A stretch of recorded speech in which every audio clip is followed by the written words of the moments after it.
Por trás de um dos brinquedos mais amados do mundo, existe uma história impressionante de resiliência, de tragédia e, claro, de inovação. Essa é a história de como a Lego foi construída peça por peça, literalmente, a partir das cinzas. É uma pergunta em tanto, né? A gente logo pensa em estratégias de mercado, em designs geniais, em marketing pesado, mas a resposta nesse caso é bem mais surpreendente do que se imagina. Pois é, a jornada da Lego não começa com sucesso. Pelo contrário, ela começa com uma série de crises que teriam destruído a maioria das empresas. Vamos mergulhar nessa história. Tudo começa com um homem, um carpinteiro dinamarquês chamado Ole Kirk Christiansen, e um mundo que na época parecia estar desmoronando ao redor dele. No começo, o Ole era o que a gente pode chamar de sucesso em pessoa. Um mestre na sua arte, sabe? Ele tinha um negócio próspero, construindo casas e móveis para a comunidade dele. Era habilidoso, respeitado e tinha um futuro que parecia brilhante. Só que aí veio 1929. O colapso econômico global bateu com tudo na Dinamarca. Ninguém mais tinha dinheiro para grandes projetos de construção e o negócio do Ole, bom, despencou. E como se a ruína financeira já não fosse o bastante, o Ole sofreu um golpe devastador, a perda da esposa. Ele se viu sozinho, tendo que cuidar de 4 filhos, sem clientes e ainda por cima forçado a demitir todos os seus funcionários. Era de verdade o fundo do poço. Mas é exatamente nesse ponto, no momento mais baixo, que a semente de uma ideia revolucionária é plantada. Uma mudança de propósito que ia mudar absolutamente tudo. Para sobreviver, o Ole usou seu talento para criar itens menores de madeira, escadas, tábuas de passar e, eventualmente, brinquedos. E foi aí, trabalhando lado a lado com seu filho de 12 anos, o Godfred, que ele teve uma sacada.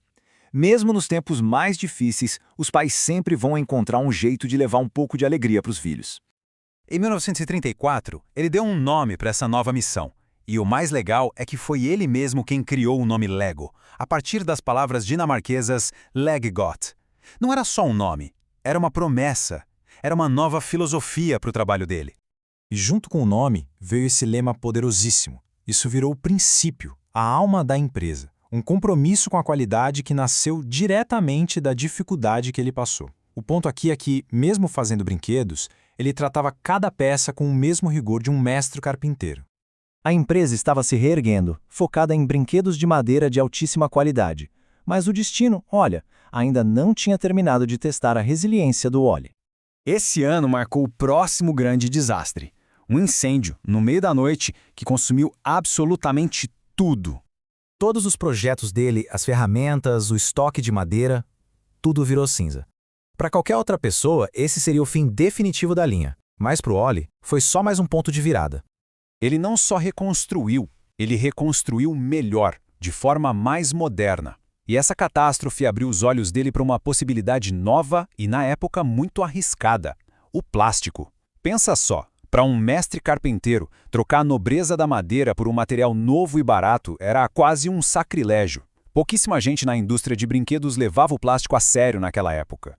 Essa foi a aposta que iria definir o futuro da Lego. Mudar da tradição da madeira para o mundo, até então desconhecido, do plástico moldado por injeção.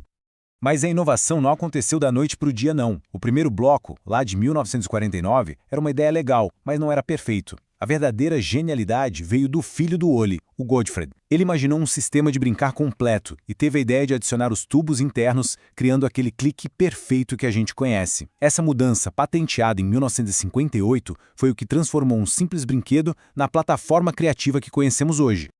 E aqui vem a parte mais agridoce da história. No mesmo ano em que o sistema de encaixe perfeito foi patenteado, Ole Kirk Christiansen faleceu. Ele lançou as bases, sobreviveu a crises inacreditáveis, mas nunca viu o sucesso global explosivo que a sua invenção alcançaria. Só que a história não terminou com o Ole, de jeito nenhum. O que ele construiu era tão forte que se tornou um legado de família, passado de geração em geração. Essa continuidade é a chave do império. O Ole foi o fundador resiliente. O filho dele, Godfred, foi o visionário que aperfeiçoou o sistema, a base de tudo. Mas foi o Kjeld, a terceira geração, quem transformou a Lego num fenômeno cultural. Foi ele que introduziu as minifiguras, as linhas temáticas como castelo e espaço e, claro, a experiência imersiva da Legoland. Ele construiu o universo Lego. E hoje, o bisneto do fundador, Thomas, tem o desafio de guiar esse legado na era digital, garantindo que a missão original de brincar bem continue super relevante para as novas gerações. No fim das contas, a história da Lego é muito mais do que só bloquinhos de plástico, né? É um lembrete poderoso de que as fundações mais fortes, às vezes, são construídas não apesar da adversidade, mas por causa dela. O que nos faz pensar o que será que a gente pode construir a partir dos nossos próprios desafios.